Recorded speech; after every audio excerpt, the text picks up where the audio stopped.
হয় আচলতে আহোম ৰাজত্বৰ প্ৰথমটো স্থায়ী ৰাজধানী চৰাইদেউলৈ ইতিমধ্যে শুভবাৰ্তা অহাৰ প্ৰাক মুহূৰ্তত উপনীত হৈছে বুলি ক'ব লাগিব। আৰু ইতিমধ্যে আমি যদি কওঁ ইউনেস্কোৱে যে বিশ্ব ঐতিহ্য ক্ষেত্ৰলৈ চৰাইদেউক যেনেদৰে নমিনেশ্যন কৰি আগুৱাই লৈ গৈছিল আৰু শেহতীয়াকৈ ইউনেস্কোৱে চৰাইদেউক বিশ্ব ঐতিহ্য ক্ষেত্ৰলৈ ঘোষণা কৰিবলৈ মাজত মাত্ৰ কেইটামানখন বাকী আৰু অতি শীঘ্ৰে চৰাইদেউবাসীলৈ আচলতে এক আনন্দ বতৰা আহিছে বুলি ক'ব লাগিব। আৰু মই আছোঁ এতিয়া ঐতিহাসিক চৰাইদেউত। আৰু চৰাইদেউত আমি যদি কওঁ ইতিমধ্যে সোণাৰী সমষ্টিৰ বিধায়ক ধৰ্মেশ্বৰ কুমাৰ ডাঙৰীয়াই যথেষ্ট কাম কাজত তদাৰক কৰিছে। আৰু মই সামগ্ৰিক দৃশ্য দেখুৱাবলৈ ভিডিঅ' জাৰ্নেলিষ্টক অনুৰোধ জনাইছোঁ। আচলতে নব্য ৰূপ পাইছে বুলি ক'ব লাগিব ঐতিহাসিক চৰাইদেউ। আহোম ৰাজত্বৰ প্ৰথমটো স্থায়ী ৰাজধানী চৰাইদেউ ইতিমধ্যে নতুন ৰূপত প্ৰাণ পাই উঠিছে বুলি ক'ব লাগিব। আৰু বিভিন্ন কাম কাজ অব্যাহত আছে। আৰু শেহতীয়াকৈ যদি আমি কওঁ বিগত মাহৰ 25 আৰু 26 ইতিমধ্যে গুৱাহাটীত এখন আন্তঃৰাষ্ট্ৰীয় পৰ্যায়ৰ এখন চেমিনাৰ হৈ গৈছে। আৰু যিখনত ভালে সংখ্যক লোক উপস্থিত আছিল, ভালে সংখ্যক চৰাইদেউক লৈ ভালে সংখ্যক যোগাত্মক কথা বতৰা চলিছিল। আৰু চৰাইদেউ যাতে বিশ্ব ঐতিহ্য ক্ষেত্ৰলৈ স্থান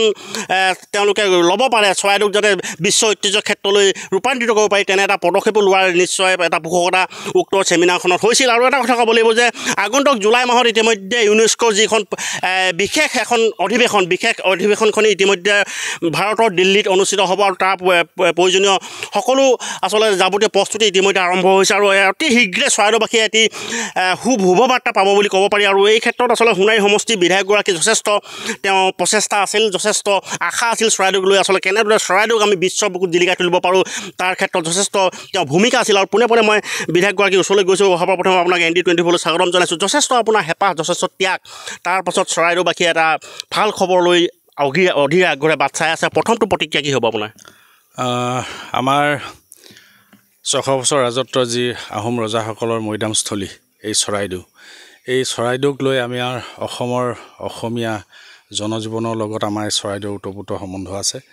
যিহেতু এইসকল ৰজাই আমাৰ এই অঞ্চলতে স্থায়ী ৰাজধানী পাতি আৰু ইয়াতে এই বৰ অসম প্ৰতিষ্ঠা কৰি ইয়াতে এটা জাতি গঠন প্ৰক্ৰিয়া আৰম্ভ কৰিছিল।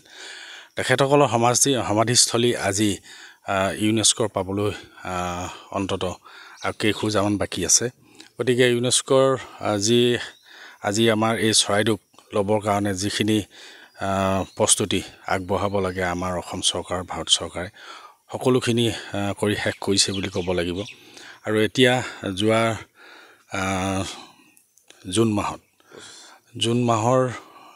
মে' মাহৰ 25-26 পৰা 26 এই দুদিনীয়াকৈ যি আন্তঃৰাষ্ট্ৰীয় চেমিনাৰ হৈ গ'ল গুৱাহাটী আমাৰ দিচাং ৰিজৰ্টত, তাত ভালেকেইখন ৰাষ্ট্ৰৰ প্ৰতিনিধিয়ে অংশগ্ৰহণ কৰিছিল। আফগানিস্তান, পাকিস্তান, ইণ্ডোনেছিয়া, আমাৰ শ্ৰীলংকা, চাইনা, ম্যানমাৰ এনেধৰণৰ ভালেকেইখন ৰাষ্ট্ৰই তাত অংশগ্ৰহণ কৰিছিল।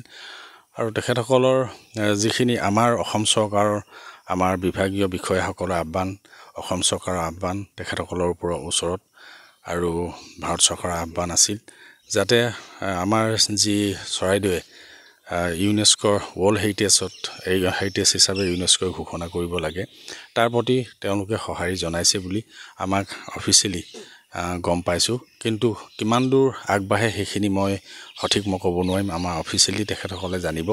কিন্তু অহা জুলাই মাহৰ 21 তাৰিখৰ পৰা জুলাই মাহৰ 31 তাৰিখলৈকে আমাৰ যি ভাৰতবৰ্ষত অধিৱেশন হ'ব, এই অধিৱেশনতে আমাৰ এই চৰাইদেউৱে কি মৰ্যাদা পায় তাতেই ঘোষণা হ'ব।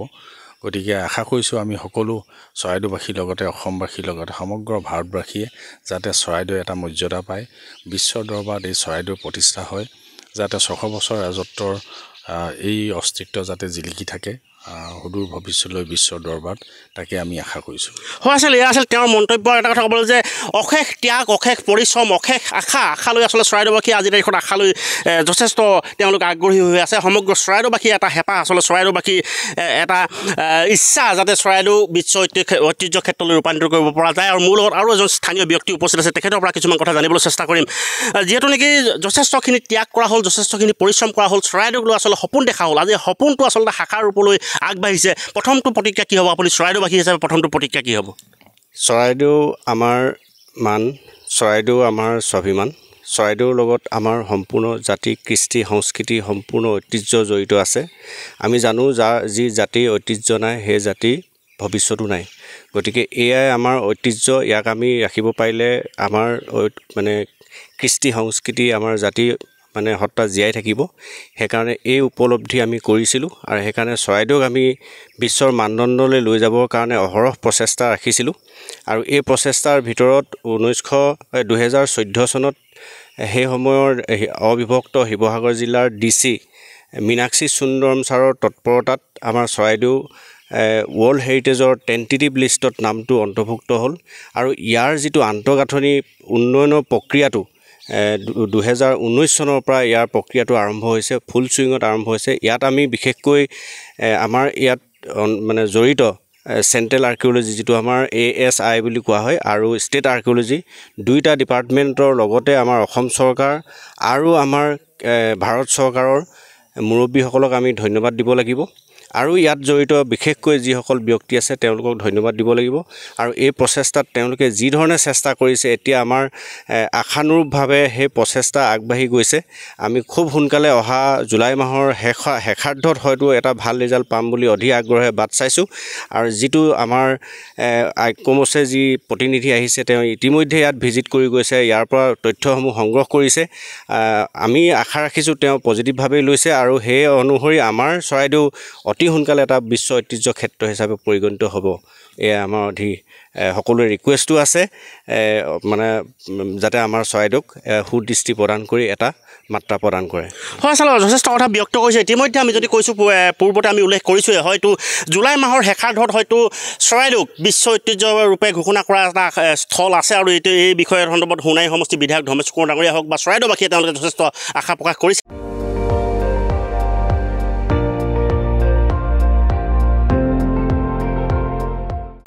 আপুনি চাই আছে ND24, সৰ্বশ্ৰেষ্ঠ নহয় সৰ্বোত্তমৰ দৌৰত।